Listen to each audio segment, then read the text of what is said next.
Hello friends, tips અને tricks by Trusha channel પર આપ બધાનું ફરીવાર સ્વાગત છે. આજે ફરી હું અમુક નાની પરંતુ ઉપયોગી ટિપ્સ લઈને આવી છું જે રોજિંદા જીવનમાં ખરેખર ખૂબ જ કામ લાગશે. આજનો વિડીયો જો તમને પસંદ આવે તો વિડીયોને એક લાઇક કરી વધુમાં વધુ શેર પણ કરી દેજો અને જો તમે ચેનલ પર પહેલી વખત આવતા હોય તો ચેનલને સબસ્ક્રાઇબ જરૂરથી કરી નાખજો. તો ચલો વિડીયોની શરૂઆત કરી દઈએ. સૌથી પહેલી ટીપ છે, આપણે આવી રીતના ચેન, પેન્ડલ અને બુટી ઘરમાં પહેરતા હોઈએ છીએ અને ઘણીવાર એવું થાય કે અચાનક આપણે બહાર ગામ જવાનું થાય અને લોકરમાં મૂકવા જવાનો ટાઈમ ન મળે, તો આ સોનાની વસ્તુ આપણે એમને રાખીને જઈએ તો ચોરી થવાની બીક રહે છે. તો એના માટે હું તમને એક સરસ આઈડિયા આપીશ. આપણે આને કોઈ પણ એક કાગળમાં આવી રીતના વીંટી લઈશું. તમે છાપું કે ગમે પેપરમાં વીંટી શકો છો. આવી રીતના કર્યા પછી આને ફોલ્ડ કરી અને આની ઉપર આપણે એક રબર ચડાવી દઈશું જેથી એ ખુલી ન જાય. અને હવે આને આપણે ક્યાં મૂકીએ એ પણ હું તમને બતાવી દઉં. આપણા દરેકના ઘરમાં આવી રીતના પડદાની રિંગ હોય છે. તેનું જે નોબ હોય એનો સ્ક્રૂ ઢીલો કરીને આપણે કાઢી લઈશું અને આની અંદર આપણે એ છુપાવી દઈશું. આવી રીતના રાખવાથી કોઈને ખબર પણ નહીં પડે કે આપણે અહીંયા રાખી છે સોનાની વસ્તુ. અને પછી આને આપણે બંધ કરી દઈશું. મેં આગળ જ રાખી છે એટલે સરળતાથી નીકળી શકે. તમે ઈચ્છો તો કોઈ લાકડી કે વેલણની મદદથી અંદર સુધી ધક્કો પણ મારીને નાખી શકો છો અને પછી જ્યારે કાઢવી હોય ત્યારે સરળતાથી નીકળી જશે. તો આવી રીતના આપણું સોનું છે તે સિક્યોરલી આપણે રાખીને જઈ શકીએ છીએ અને જ્યારે પણ આવીએ ત્યારે કાઢવું હોય તો આ નોબ ખોલી અને સરળતાથી અંદરથી આપણે કાઢી શકીશું. તો આ આઈડિયા જો તમને ગમ્યો હોય તો વિડીયોને એક લાઇક જરૂરથી કરી દેજો.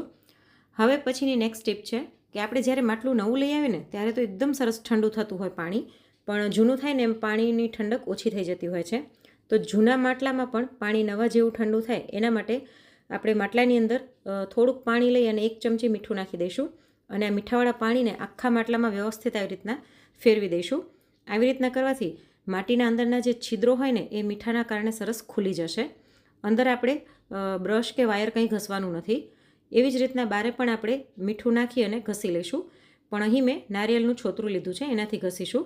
આનાથી એકદમ સરસ જે માટીના છિદ્રો બંધ થઈ ગયા હશે તે ખુલી જશે.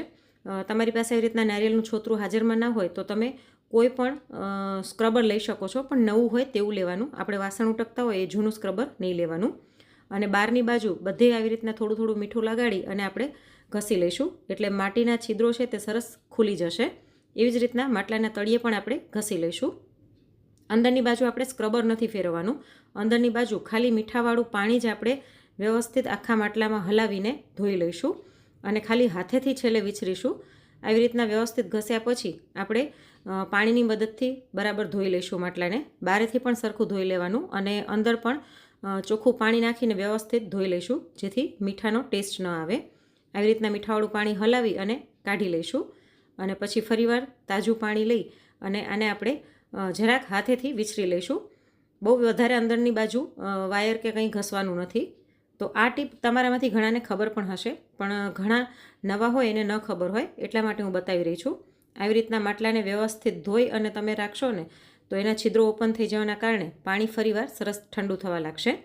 અને વધારે પાણી ઠંડુ થાય એના માટે એક બીજો આઈડિયા પણ તમને બતાવું. આપણે જે પણ વાટકામાં માટલું રાખતા હોઈએ એની અંદર આવી રીતના રેતી ભરી લેવાની. તો મારી પાસે આવો કમળ શેપનો વાટકો છે, એની અંદર હું રેતી ભરી લઉં છું. તમે સાદો પ્લાસ્ટિકનો બાઉલ કે ગમે તે રાખતા હોય એમાં રેતી ભરી લેવાની અને રેતીને આપણે ભીની નથી કરવાની. માટલામાંથી જે પાણી ઝરશે એના કારણે આ રેતી ભીની થઈ જશે અને એ ભીની રેતીના કારણે માટલાનું પાણી છે તે એકદમ સરસ ઠંડુ રહેશે. માટી એકદમ સરસ ઠંડી થઈ જશે. આની ઉપર આપણે આવી રીતના માટલું ગોઠવી દઈશું અને હવે આની અંદર આપણે ચોખ્ખું પાણી ભરી લઈએ. તો આવી રીતના જ્યારે પણ માટલું વિછરીએ ત્યારે અંદરની રેતી જો વધારે ભીની થઈ ગઈ હોય તો તમે પાણી વધારાનું કાઢી શકો છો. રેતી બદલાવવાની જરૂર નહીં પડે. પાણી ભર્યા પછી હું આની અંદર આ પથ્થર રાખું છું. આ પથ્થર શેનો છે તમારામાંથી કોઈને ખબર હોય તો મને કોમેન્ટમાં જરૂરથી જણાવજો. અને આવી રીતના મેં આજે રાખ્યો છે. આ પાણી આનાથી સારું થાય છે, પણ તમે આની બદલે કોઈ પણ તાંબાની નાની લોટી હોય એ પણ રાખી શકો છો. તો તાંબાના ગુણો પણ પાણીમાં આવી જશે. અને ત્યારબાદ માટલાનું ઢાંકણું બંધ કરી આની ઉપર આપણે એક ટી શર્ટને આવી રીતના પહેરાવી દઈશું. તમે દોરીથી પણ બાંધી શકો છો અને ટી શર્ટને આપણે ભીનું કરીને પહેરાવવાનું છે. અને જ્યારે પણ એમ થાય કે ટી શર્ટ સુકાઈ ગયું છે તો ઉપરથી ફરીવાર થોડું પાણી રેડી દેવાનું. આવી રીતના કરવાથી માટલું તમારું એકદમ સરસ પાણી ફ્રીજ જેવું ઠંડુ કરશે. તો હવે દર ઉનાળામાં નવું માટલું લેવાની જરૂર નહીં પડે. જૂના માટલામાં પણ પાણી સરસ ઠંડુ થશે. હવે પછીનો નેક્સ્ટ આઈડિયા જોઈએ. મેં અહીં એક ખાલી બોટલ લઈ લીધી છે અને એના ઢાંકણામાં મેં આવી રીતના નાનકડું હોલ કરી લીધું છે. ખીલીને ગરમ કરી તપાવીને એની અંદર આપણે આવી રીતના નાનું હોલ કરી લઈશું. બહુ મોટું હોલ નથી કરવાનું. અને હવે અહીં મેં 2 લાકડી લીધી છે. બોટલ કરતાં લગભગ 5-1 ઇંચ વધારે રહે એવી રીતના આપણે લાકડીને આમ ગોઠવીશું અને લાકડી મજબૂત હોય તેવી લેવાની. અને લાકડીની ફરતે આપણે એવી રીતના ટેપ વીંટી દઈશું. મેં આ ટેપ લીધી છે જેથી એકદમ સરસ ટાઈટ થઈ જાય, જરાય પણ હલે નહીં. તમે જાડી દોરીથી પણ બાંધી શકો છો, પણ આપણી લાકડી હલવી ન જોઈએ એવી રીતના આપણે આને ટાઈટ કરવાની છે. અને હવે આ ઉપર જે આપણે કાણું કર્યું હતું ઢાંકણામાં એની અંદર આપણે આ જે ઇયરબડ્સ હોય છે એ નાખી દઈશું એક. એટલે કાણું એટલું જ રાખવાનું કે ઇયરબડ જઈ શકે આરામથી. અને હવે મેં બોટલમાં પાણી ભરી લીધું છે અને આ ઢાંકણું બંધ કરી દઈશું. અને ઇયરબડ હતી એને પણ મેં નીચે ઢાંકણામાં સેલોટેપ લગાડીને ફિક્સ કરી દીધી છે, એટલે એની જગ્યાએથી હલે નહીં, એકદમ સરસ ફિક્સ થઈ ગઈ છે. અને ઉપરની બાજુ પણ મેં સેલોટેપ લગાડી દીધી છે. હવે આનો ઉપયોગ ક્યાં કરવાનો? આપણે બહારે જઈએ ને તો કુંડા સુકાઈ જતા હોય છે, તો આવી રીતે કુંડાની અંદર આપણે લાકડી ભરાવીને બોટલ રાખીએ ને તો થોડા ટાઈમે પાણી ટપકવાના કારણે આપણા છોડ સુકાશે નહીં. હવે પછીનો નેક્સ્ટ આઈડિયા જોઈએ. આપણે ઘણી વખત આવી રીતના કોથળો રાખતા હોઈએ છીએ પગ લૂછવા માટે, ખાસ કરીને ફળિયામાં અથવા તો વાડી વિસ્તાર હોય ત્યાં રાખતા હોઈએ છીએ. તો આમનામ કોથળો રાખવાને બદલે આપણે આ કોથળાને આવી રીતના 4 વડો સંકેલી લઈશું અને પછી એક જૂનું ટી શર્ટ લઈ લઈએ. કોટનનું હોય એવું ટી શર્ટ લેવાનું અને આ ટી શર્ટને આપણે ઊંધું કરી લઈશું. આ ટી શર્ટ બંને બાજુ સરખું જ દેખાય છે એટલે બહુ ફરક નથી પડતો, પણ ઊંધું કરીને લેવાનું ટી શર્ટ. હવે આવી રીતના કર્યા પછી જે આનો ઉપરનો ભાગ હોય, ગળાવાળો ભાગ ટી શર્ટનો, ત્યાં આગળ આપણે કોથળાને આવી રીતના રાખી દઈશું. આમ કર્યા પછી જે સાઈડની સ્લીવ્સ છે એને આવી રીતના ફોલ્ડ કરી લઈશું બંને બાજુથી અને ઉપરનો ભાગ છે એને આપણે વાળી લઈએ કોથળાની ઉપર.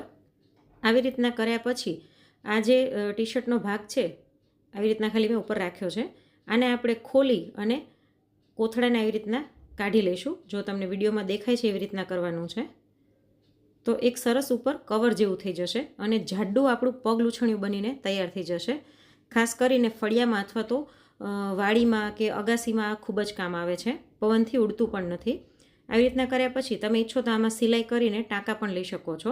આવી રીતના અંદરની બાજુ ફોલ્ડ કરી અને હાથેથી ટાંકા લઈ શકો છો. પણ હું અત્યારે આને એમનેમ રાખું છું તમને બતાવવા માટે થઈને. તો આને તમે સિલાઈ ન કરો તો પણ ચાલે. તો જો એકદમ સરસ આપણું પગ લૂછણિયું બનીને તૈયાર થઈ ગયું છે. લાગશે પણ સરસ દેખાવમાં અને આમાં પગ પણ સરસ લૂછાશે. તો હવે તમે પણ જો કોથળો રાખતા હોય તો આવી રીતના પગ લૂછણિયું જરૂરથી બનાવજો. હવે પછીનો નેક્સ્ટ આઈડિયા જોઈએ. ઘણી વખત એવું થાય કે ઓશિકું હોય એના કરતાં આપણું જે કવર હોય પીલો કવર એ મોટું હોય છે. ખાસ કરીને હમણાં જે નવા મોટા બેડશીટ આવે છે એના પીલો કવર ખૂબ જ મોટા હોય છે. તો આને ઓશિકું નાનું હોય તો શું કરવાનું? આપણે જ્યારે પણ બેડશીટ પાથરીને તો પીલો કવરને આવી રીતના ઓશિકાના સાઇઝમાં અંદરની બાજુ ફોલ્ડ કરી નાખવાની. આવી રીતના કરવાથી દેખાવમાં સરસ લાગશે અને કાપવાની જરૂર નહીં પડે. તો આવી રીતના તમે ટેમ્પરરી પીલો કવરને ફોલ્ડ કરીને રાખી શકો છો. દેખાવમાં સરસ લાગશે અને એને કાપીને ટૂંકું કરવાની પણ જરૂર નહીં પડે. હવે પછીનો નેક્સ્ટ આઈડિયા જોઈએ. ઘણીવાર એવું થાય કે વેકેશનમાં મહેમાન ઘરે આવે તો ઓશિકા ઓછા પડતા હોય છે. તો એના માટે આપણે શું કરવાનું કે કોઈ પણ એક ઓશિકાનું ખાલી કવર લઈ લેવાનું. તેની અંદર અહીં મેં 2 મોટા ઓછાળ હોય ડબલ બેડના એને ફોલ્ડ કરીને લઈ લીધા છે. 2 ઓછાળ મેં સાથે રાખ્યા છે. આને આની અંદર નાખી દઈશું. તમે ઓછાળની બદલે ચાદર અથવા તો બ્લેન્કેટ પણ રાખી શકો છો, પણ બ્લેન્કેટ રાખવું વધારે સારું રહેશે કેમ કે બ્લેન્કેટ એકદમ સરસ પોચા હોય છે. તો બ્લેન્કેટને ફોલ્ડ કરીને આવી રીતના પીલો કવરની અંદર નાખી દેવાનું. તો ટેમ્પરરી આપણું ઓશિકું બનીને તૈયાર થઈ જશે. તો હવે ગમે એટલા મહેમાન આવે તો ઓશિકા ખૂટતા હોય તો આવી રીતના તમે પીલો કવરની અંદર બ્લેન્કેટ નાખી અને જેટલા જોઈએ એટલા ઓશિકા ફટાફટ તૈયાર કરી શકશો. હવે પછીનો નેક્સ્ટ આઈડિયા જોઈએ. આપણે ક્યારેય પણ એકલા હોઈએ ને, બહારે જવું હોય અને આવી રીતના હાથમાં બ્રેસલેટ પહેરવું હોય તો ખૂબ જ તકલીફ થતી હોય છે. અથવા તો પહેલાં આવી જે ગોલ્ડન ઘડિયાળ આવતી એ બાંધવામાં પણ આવી રીતના પડી જતું હોય છે. તો એકલા હોઈએ તો શું કરવાનું? તો અહીં મેં એક સેફ્ટી પિન લઈ લીધી છે. એને આપણે આવી રીતના આની જે કડી હોય એમાં ભરાવી લઈશું અને ત્યાર પછી આપણે આને એમ કરી અને સેફ્ટી પિનને પકડી લઈશું અને સરળતાથી આપણે હૂકને બંધ કરી શકીશું. તો કોઈની મદદ લીધા વગર તમે સરળતાથી બ્રેસલેટને પહેરી શકશો અને ત્યારબાદ આ સેફ્ટી પિનને ખોલી લેવાની. તો આ આઈડિયા કેવો લાગ્યો તે કોમેન્ટમાં જરૂરથી જણાવજો. હવે પછીનો નેક્સ્ટ આઈડિયા જોઈએ. આપણે અહીં મેં તકિયો એક લઈ લીધો છે અને એક ચૂંદડી લઈ લીધી છે. અત્યારે મેં બતાવવા માટે એમને ચૂંદડી લીધી છે, પણ તમે દિવાળી હોય કે કોઈ પણ મહેમાન આવવાના હોય તો સરસ ડિઝાઇનર જે દુપટ્ટા આવતા હોય એ લઈ શકો છો, અથવા તો વર્કવાળા કે કોઈ પણ દુપટ્ટા લઈ શકો છો. એને આપણે આવી રીતના બંને બાજુથી ફોલ્ડ કરી લઈશું અને આની ઉપર તકિયો રાખી દઈએ અને તકિયાનું માપ હોય એટલું રાખી અને પછી આજુબાજુ આપણે આવી રીતના દોરીથી બાંધી લઈશું. તો અહીં બંને બાજુ મેં આવી રીતના દોરી બાંધી લીધી છે. હવે તકિયાને હટાવી અને આ જે ફોલ્ડ હતો એની અંદર આ સાઈડના જે છેડા હતા બાંધેલા એ નાખી દઈશું. તો ટેમ્પરરી આપણા તકિયાના કવર બની જશે. તો અચાનક કોઈ મહેમાન આવવાનું હોય, કોઈ પ્રસંગ હોય તો તમે નવા દુપટ્ટા હોય એના મદદથી આવી રીતના સરસ તકિયાનું કવર બનાવીને તૈયાર કરી શકશો. ખૂબ જ ઝડપથી બની જાય છે અને દેખાવામાં પણ સરસ લાગે છે. મેં અહીં કોટનની આછી ચૂંદડી લીધી છે એટલે તકિયાની ડિઝાઇન દેખાઈ રહી છે, પણ જો તમારે નવો દુપટ્ટો રાખશો તો એકદમ સરસ નવા તકિયાનું કવર બનીને તૈયાર થઈ જશે. તો આવી રીતના ફટાફટ આપણે ટેમ્પરરી નવા તકિયાના કવર બનાવી શકીએ છીએ. તો આજના આ બધા જ આઈડિયામાંથી તમને કયો આઈડિયા ગમ્યો અને તમે કયા શહેરમાંથી વિડીયો જોઈ રહ્યા છો તે મને કોમેન્ટ કરીને જરૂરથી જણાવજો. અને જો વિડીયો ગમ્યો હોય તો લાઈક કરીને વધુમાં વધુ શેર પણ કરજો. ફરી મળીશું નવા વિડીયો સાથે. Thanks for watching.